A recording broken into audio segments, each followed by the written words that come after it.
Welcome back. All right, something different tonight. I am doing the power rankings from the set for the entertainment guy because this way the power rankings can be recorded while it's still uploading the recap for tonight's games. And it should mean that the power rankings go up a little bit earlier.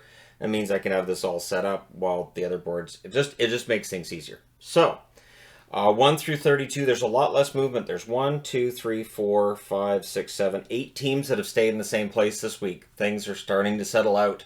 It took longer this year than normal, but it does feel like we're starting to see who the haves and have-nots are. And so let's start at number 32 with the Anaheim Ducks. So for the Ducks, 32nd spot again.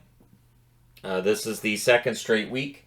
They dropped from 31 2 weeks ago, so not an unexpected result overall. They're playing well enough in some of these games to get points. They're not playing well enough to get wins. They have zero regulation wins. Number 31, dropping 6 spots from last week, Arizona. So for the Coyotes, it's a long road trip. I had kind of expected this road trip to kind of trip them up, and it has. They're still playing well enough to be in games. I'm very impressed with the work ethic of this team. In general, it's been very, very good. So, yeah. Their work ethic is the reason that they're not 32nd, I guess. Although the 14-game road trip, there's still the chance they end up in last by the time the road trip's over. But then they have homestands as well, right? Number 30, dropping 7 spots from last week, Buffalo. Oh, how the mighty have fallen. So over the last 2 weeks, Buffalo has dropped 23 spots. Oof. I'm trying to think if that's a record, and I don't know that I want to look that up because I'm guessing the record was already held by Buffalo from, I want to say, 4 years ago when they got off to a really good start. It has just been free fall, and that loss against Toronto tonight just solidified it for me that I couldn't have them higher than 30th. This is 8 straight losses in regulation, and it just feels like they're getting worse as it's going along, so it's been rough. Number 29, moving up 2 spots from last week, Vancouver. Now, Vancouver's moving up may very well be because Arizona and Buffalo have dropped, but hey, default, the 2 best words in the English language, right? So for Vancouver, they get the win over LA. They had a couple of sloppy wins recently. They've won, I think it's 3 out of 4 they've won. The win over LA was the first one that felt like it was Canucks victory, where Besser gets the 2 goals, Demko saves their butts in the third period. It feels like last year's Canucks, which of course barely missed the playoffs. So, spoiler alert. Number 28, also moving up 2 spots from where they were last week, the Columbus Blue Jackets. Yeah, for Columbus, the hope is very, very slim of them reaching the playoffs, of course, but I think they played well enough that I can have them ahead of these 4 teams and be okay with it, even though they lost 6-1 tonight against Detroit.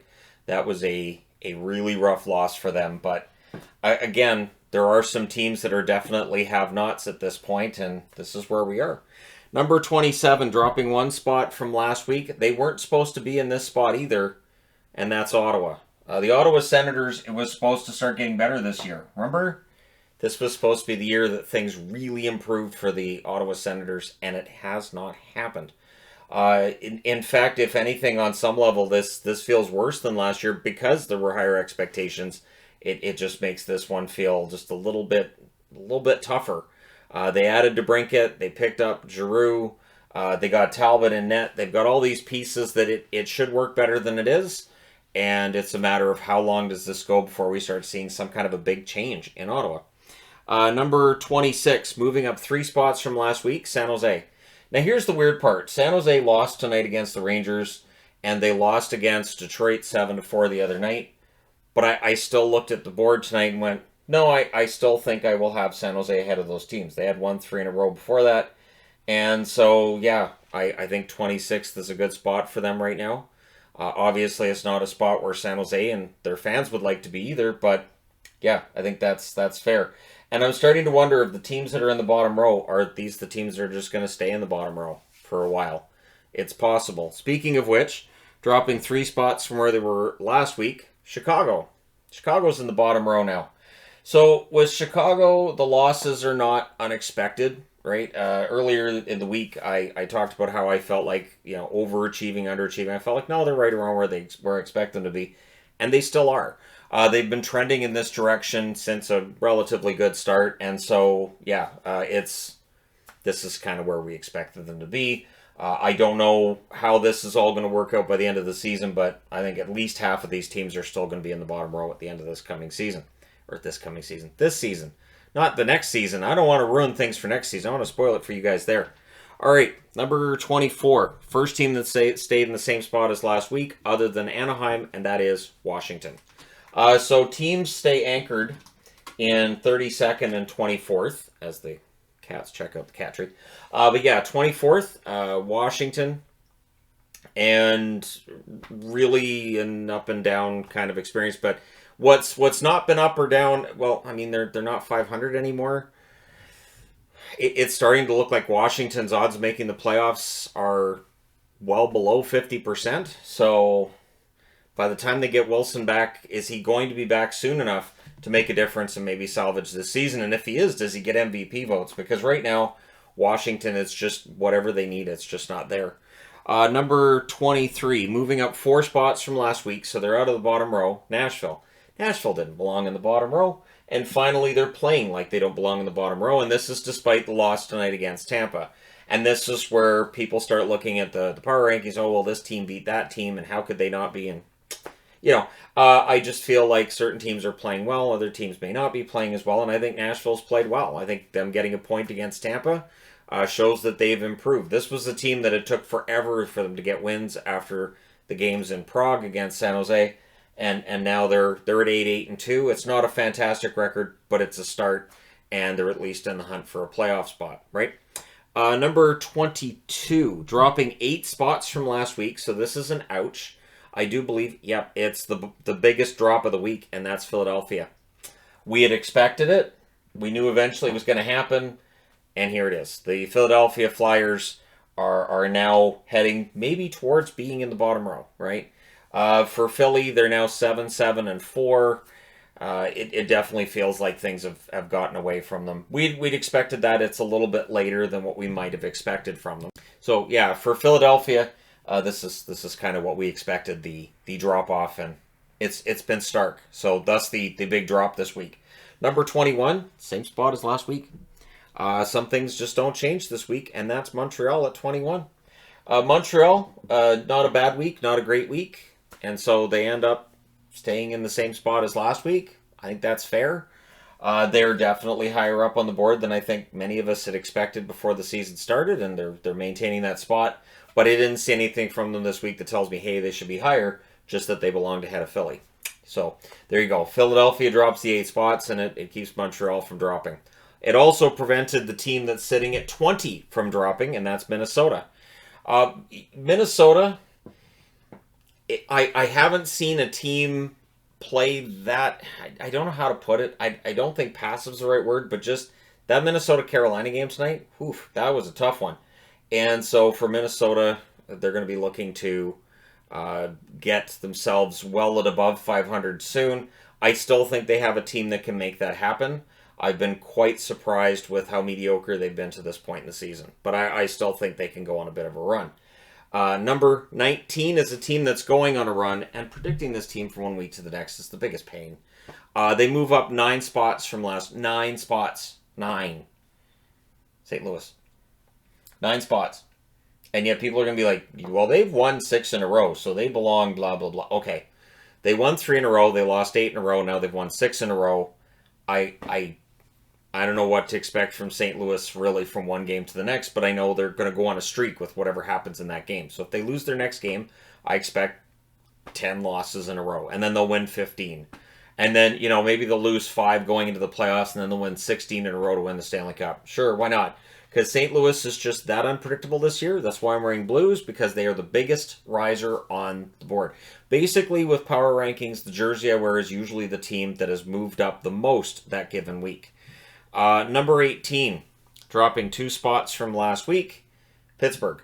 They did get the win over Winnipeg. That's key because for Pittsburgh, it has been really touch and go lately. And they need to start making up ground too. Much like Washington, they can't afford to fall very far back in the race.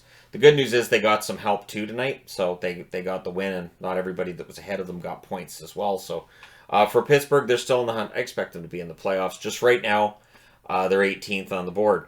Number 17, moving up 2 spots from last week. So while Pittsburgh drops, these guys move up 2 spots, and that's Detroit.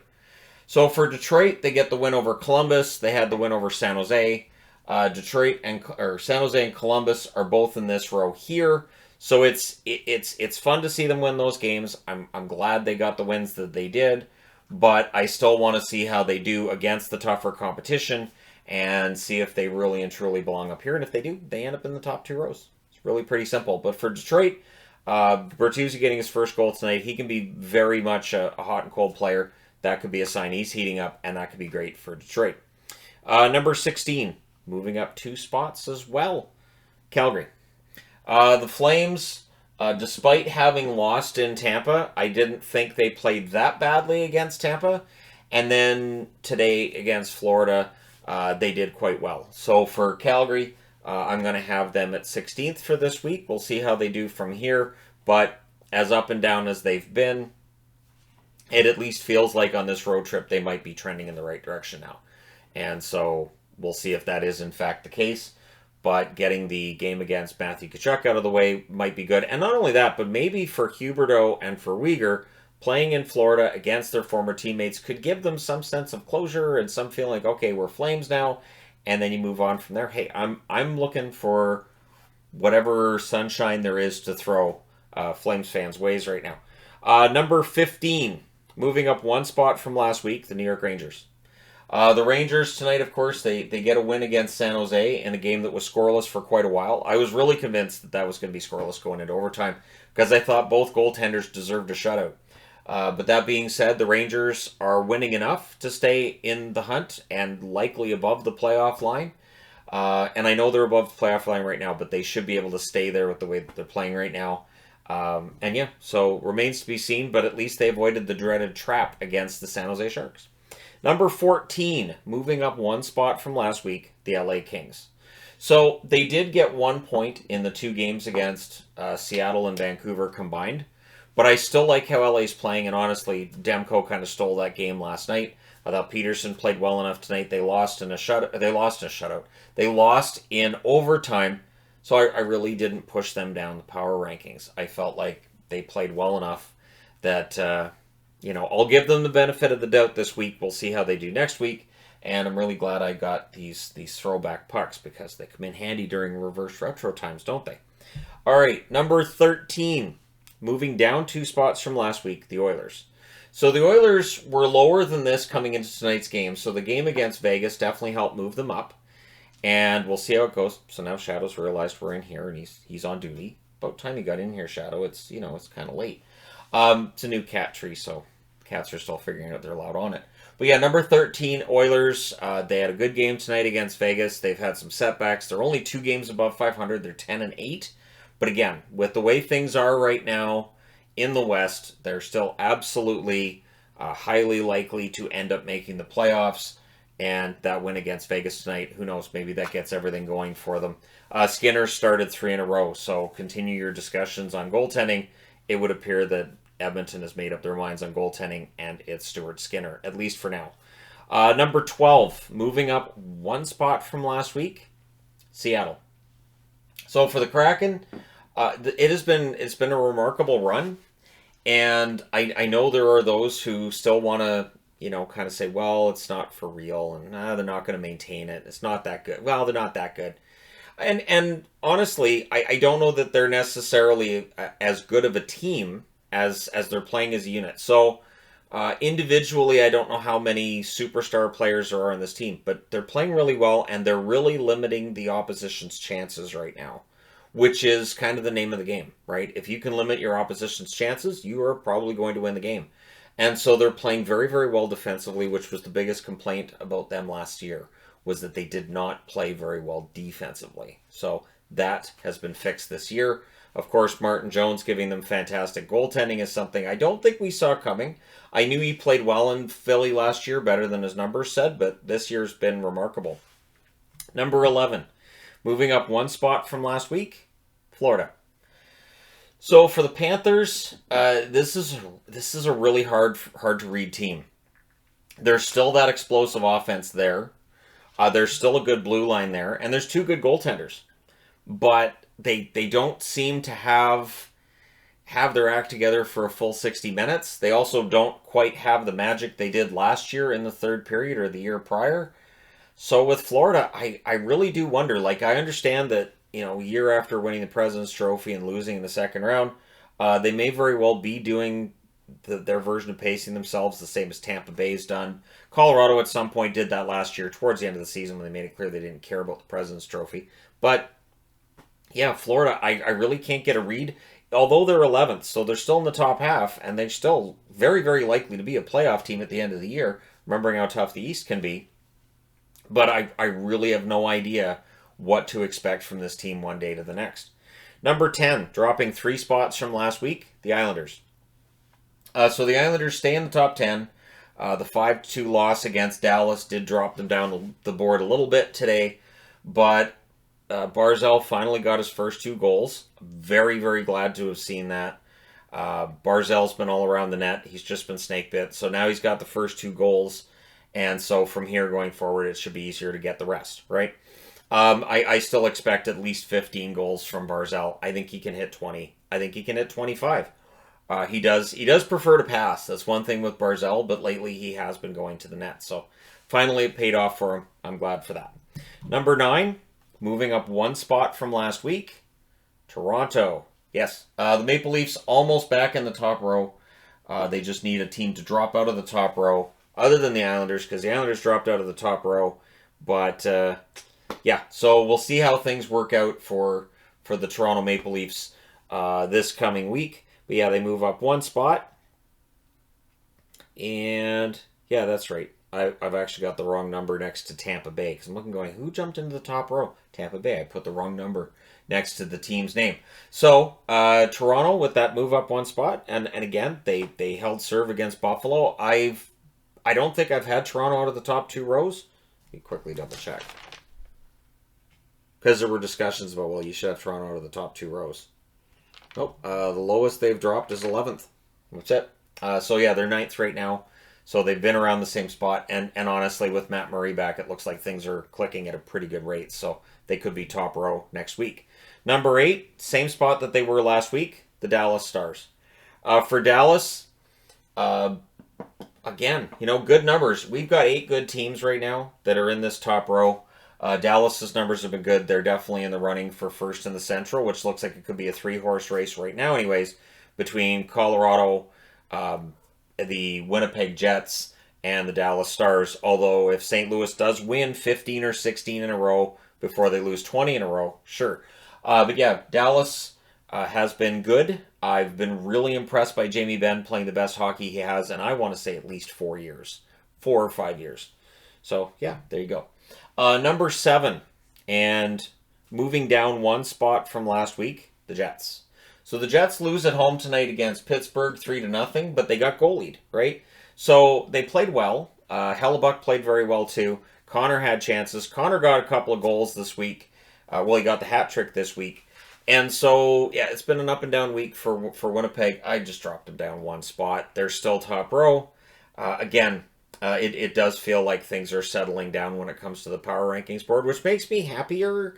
When I looked at these numbers today, like I do update these every day, and when I saw that there wasn't a lot of major movement, I thought, okay, so we're finally starting to see this shake down and settle out a little bit. I think that's a more, I don't want to say accurate power rankings, but a better feel for who really are the better teams in the league right now. Number 6, moving up 3 spots from last week. I wrote +2, but it's +3, and that's Tampa. The Tampa Bay Lightning are back. They are absolutely back. There's still some sloppiness here and there from Tampa, but in general, they're definitely back. I was impressed with their win tonight against Nashville. They're spending some time in overtime recently. A lot of teams are, though. There was a lot of overtime games today.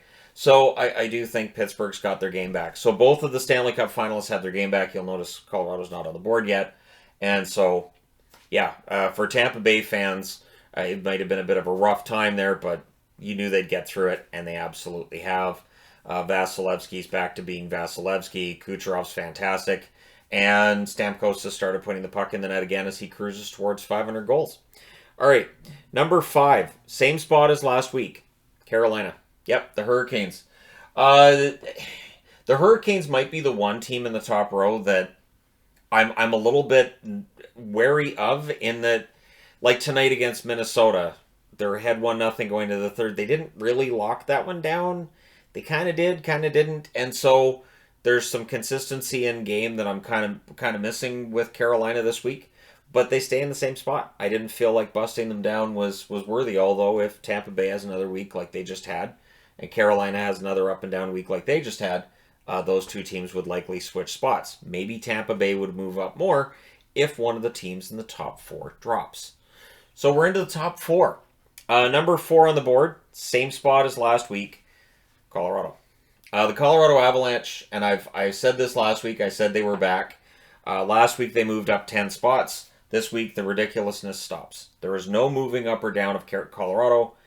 This is where I feel like they belong right now. And so we will see, right? We'll see where they're at. And we're going to start seeing the teams in the top row playing against each other a little bit more than they have been over the next few weeks. So that'll be fun because there's a ridiculous schedule over the next few weeks. So everybody's going to be playing everybody. But yeah, I do like Colorado's play. And Georgiev, finally, I've been waiting for Georgiev to really break through, and he's been fantastic. Gets the shutout tonight in Washington. What a game. What a performance. Number 3, dropping 1 spot from last week. So they've dropped 1 spot 2 weeks in a row, and that's the Vegas Golden Knights. So Vegas has gone from 13-2 to 14-4-1. I don't think they're playing badly. I think it's just a matter of eventually you lose some games. And I think that's where Vegas is at right now. The loss against San Jose was tough. That was one that they should have won. The game against Edmonton tonight, they could have won that one. They had their opportunities. Skinner did quite well for the Edmonton Oilers. So really, if you're a Vegas fan, I don't think there's anything to be worried about. I don't think they're being threatened for first in the division at this point, though Seattle has a good record. I don't see them catching and passing Vegas.